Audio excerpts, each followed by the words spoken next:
Good morning. I'm James Shillinglaw, And I'm Alan Fine.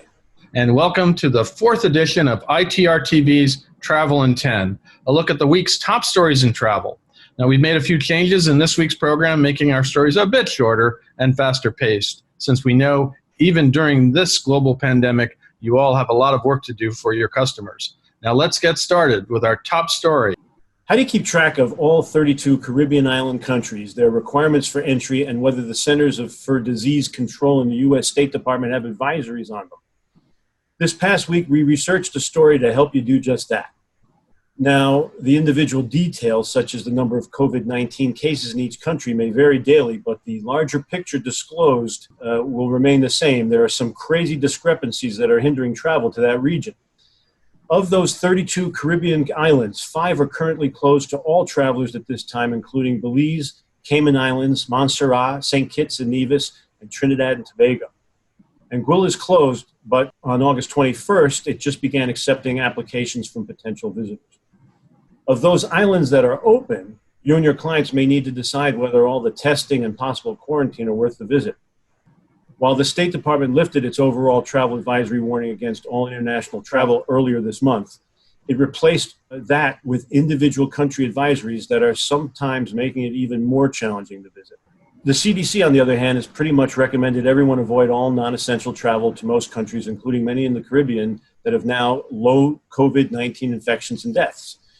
Beyond all the Caribbean islands, let's take a look at Mexico with its long Caribbean coastal resort regions. This is a country currently open to U.S. travelers, but it has a level 3 warning to avoid all non-essential travel from the CDC, but a level 4 do not travel warning from the State Department. Indeed, on its website, the State Department seems more concerned with crime in Mexico, as it has been in the past, than COVID-19. The Dominican Republic, another popular vacation destination for Americans, is open to visitors who show proof of negative COVID tests no older than 5 days before their arrival date. There's no quarantine required unless a traveler shows symptoms. But the country received a level 3 warning to avoid non-essential travel from the CDC and a level 4 warning of do not travel from the State Department. And then there's Jamaica.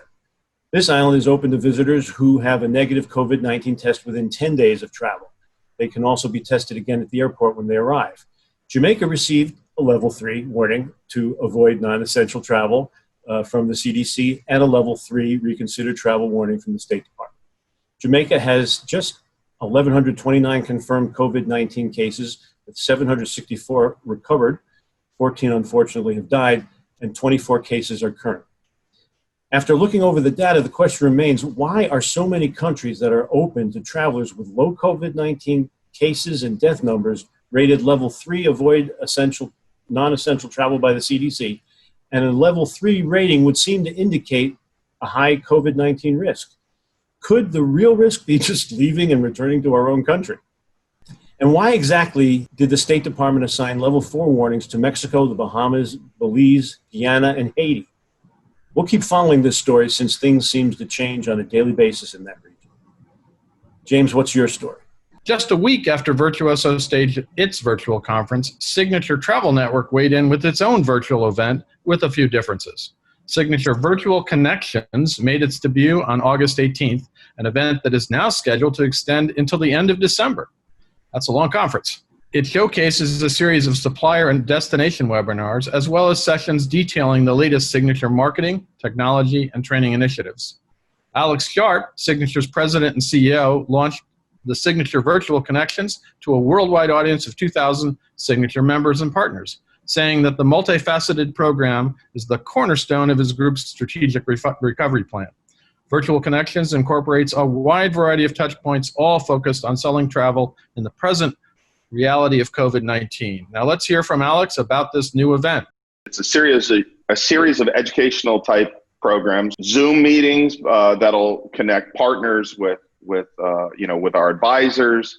We'll do some of our own Zoom meetings about, it's kind of member connections, but talking about Signature technology and that kind of stuff. There's some consumer marketing, and I think one of the really cool components are these virtual consumer nights. There's no playbook for COVID, and so everyone's making decisions that they think are right for their membership, and And so we made the decision to do it this way versus a more of a traditional, if there is such a thing, traditional virtual conference with 2 or 3 days back to back of meetings and content. And we did it for the reason of, we didn't want people, even our supplier partners who are in the same world, right? We didn't want them to have to commit to multiple back-to-back days. And so we wanted to spread it out. Anything we did now would probably be outdated later during this recovery. So being able to spread it out over 4 or 5 months will give us the opportunity to give it to folks in bite-sized pieces, but also make sure that it adapts as we move forward and we get them current information, you know, as of October, as of November, and so on. In effect, Signature Virtual Connections is a rolling conference that will provide content over 4 months. It's positioned to meet the needs of signature agencies during the evolving pandemic as destinations open for tourism and travel suppliers get back to business. Alan, over to you. Well, here's a trend we started seeing earlier this month as more resorts try to capitalize on the fact that many Americans are working from home. What better way to do that work than on a luxury all-inclusive vacation on the Riviera Maya or a high-end resort in Anguilla or the Bahamas? Palmaya House of Aya, the wellness resort that opened last year on the Riviera Maya, just launched a work-away program so that guests can come work and relax at the resort for a month or more. While other properties are doing this, Palmaya says its program is a bit different since its resort is focused on wellness and connections to nature. Prices start at $7,500 per month. If an all-inclusive resort on the Riviera Maya doesn't work for your clients, perhaps they can find the perfect office on the island of Anguilla. For people looking for a change of scenery, Altamira Resorts is offering a live work, play, and learn package. Starting at $30,000 per week for stays less than a month, guests must book a minimum of 14 days. For stays a month or longer, the rate is $110,000 per month. Then there's the famed Grey Cliff Hotel and Restaurant in Nassau, the Bahamas, which has come up with a solution for those travelers who might want to mix work and play. The hotel's new Grey Cliff Workcations special offers 50% off savings and includes all the amenities of a 5-star resort stay for a minimum of 14 nights, which fulfills the government's current quarantine requirements. You can book this for a 12% commission with rates starting at $3,474 per room for 2 for the minimum of the 14-night stay now through December 15th, 2020 for stays by December 15th, 2021. James, you have a cruise story for us now? Yes, I do, Alan. And for MSC Cruises, it was a very big week. But in Europe, not the U.S., where the cruise line has paused operations until at least October 31st. MSC Grandiosa on August 16th became the first ship to welcome guests back and the first vessel to implement the company's new health and safety protocols. The first guests began embarking on MSC Cruises' flagship from the port of Genoa, Italy, on Sunday, August 16th. Indeed, they should be back by now. Then, just a few days after seeing its first cruise of the season depart from Genoa, MSC Cruises celebrated the float-out of MSC Seashore on August 30th at the Fincantieri shipyard in Monfalcone, Italy. MSC Seashore, which will be the company's longest ship at 1,112 feet, and it will carry 5,877 guests, and that's complete. That's not double occupancy. And it's set for delivery in July 2021. The ship will be the third of 4 vessels in MSC Cruises Seaside class, following MSC Seaside and MSC Seaview, which launched in 2017 and 2018, respectively. More than 65% of MSC Seashore has been enhanced to make it a major evolution from her sister ships. Alan, it's your turn. Well, turning from cruises back to resorts, there may be a new trend developing that's related to the pandemic. Resort guests can get free travel insurance to cover any incidents directly related to COVID-19 that arise during their stay at selected properties in Mexico, the Caribbean, and even Europe. Palladium Hotel Group, for example, is offering free medical care insurance covering its hotels in Mexico, the Caribbean, and Europe this summer. This comes as traditional travel insurance companies have been slow to develop policies that cover coronavirus-related claims. Palladium's new insurance program will protect guests against any unforeseen circumstances from the current health emergency. The insurance will be available free of charge for a year for all guests who book direct and through tour operators or travel advisors. Guests staying at Palladium Resorts in the Americas will be insured for any incidents directly related to COVID-19 that arise during their stay, including expenses for any illness, medical transfers, and extensions of stays. And just when you were thinking how unique the Palladium's insurance plan was, we heard another resort group is doing pretty much the same thing. Blue Diamond Resorts, which caters to the Canadian market, has partnered with MAS Servicios to provide guests with free all-in medical insurance. Starting September 1st, 2020, guests who book directly through Blue Diamond's website or reservations team will automatically receive extended health insurance to cover expenses incurred from any accidents or illness, including COVID-19 related medical needs. But that is just a heads up because we're still trying to find out whether guests who book Blue Diamond through their travel advisors will get the same coverage. James, what's next? So are you getting really confused about COVID-19 yet? Well, you're not alone. About half of all U.S. travelers are aware of the different restrictions for travel in various destinations they may visit, but they are unclear exactly what those restrictions are. Roughly 4 in 10 American travelers are aware that different destinations have instituted individual health protocols. That's masks and social distancing requirements, for example. But they are confused about the precise protocols for the destinations they are considering traveling in. According to the newest survey by Longwoods, 40% of American travelers do not feel safe traveling outside their home communities, and only 45% feel safe dining in local restaurants and shopping in local stores. This last survey result is critical to monitor since leisure travel is unlikely to accelerate its growth until more travelers become more comfortable moving around within their own communities. The price for not having a standard response to COVID-19 across the country or even within a given state is that travelers are confused about how each destination is reacting to the pandemic, said Amir Elan, CEO of Longwoods. And that confusion leads to overall safety concerns and is a barrier to consumer travel, further damaging the tourism industry coast to coast. Alan? All right, we told you earlier about these work on vacation promotions from resorts in the US, Mexico, and the Caribbean. They sound great because they offer guests low rates for extended stays to work on vacation. But kids work too. So what about having your clients' kids actually go to school at the resort?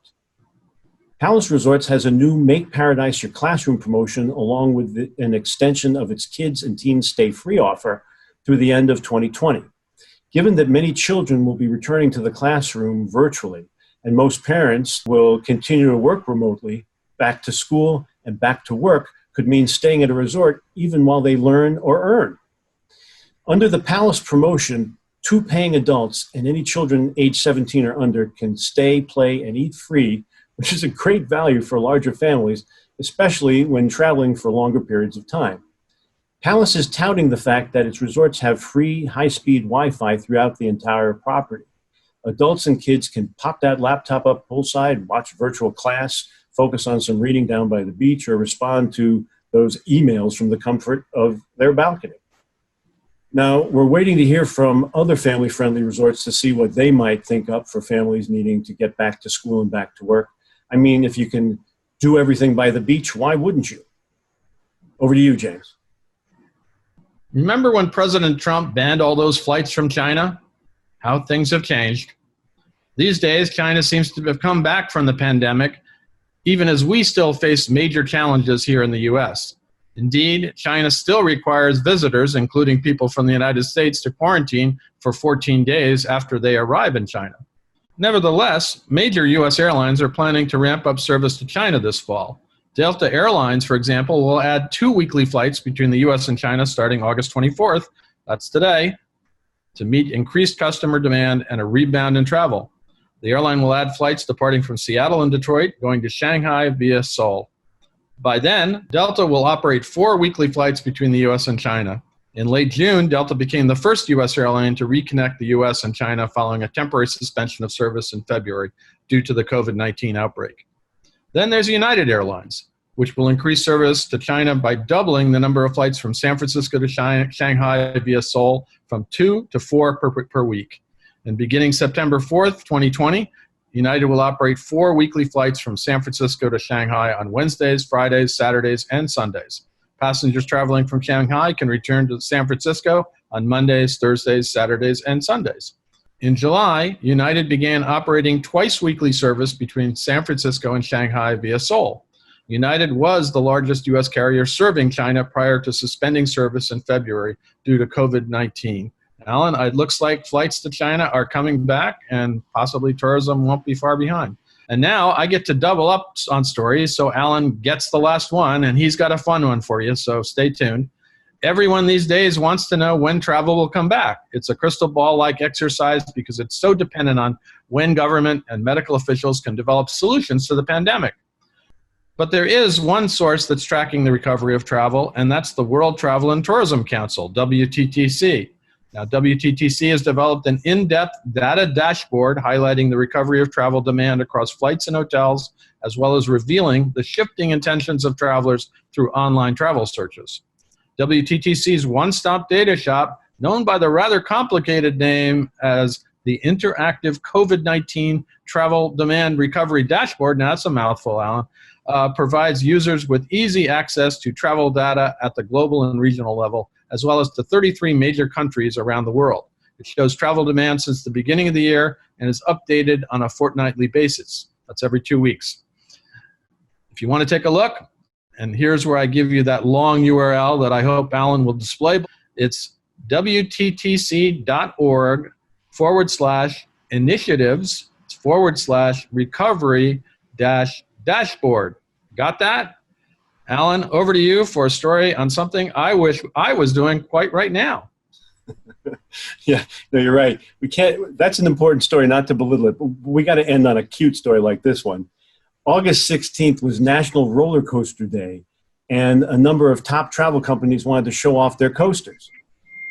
Carnival Cruise Lines put out a video showing how its new Bolt onboard roller coaster was designed and assembled in the Munich factory for test runs before it was installed aboard Mardi Gras at the Meyer Turku shipyard in Finland, where the ship's now being built. There is computer-generated footage that shows Bolt's colorful custom-made cars circling the track past Mardi Gras' funnel, as well as the sprawling Ultimate Playground water park. Bolt will be among the many features and amenities aboard Mardi Gras when it enters service on February 6th, 2021 in Port Canaveral, Florida. Not to be outdone, Disney produced a mashup video of Disney's coasters from around the world. The video shows one Disney park after another from the seat of their roller coasters. And along the way, Disney facts are displayed about each ride. Let's take a look at some of those incredible coasters at Disney parks around the world.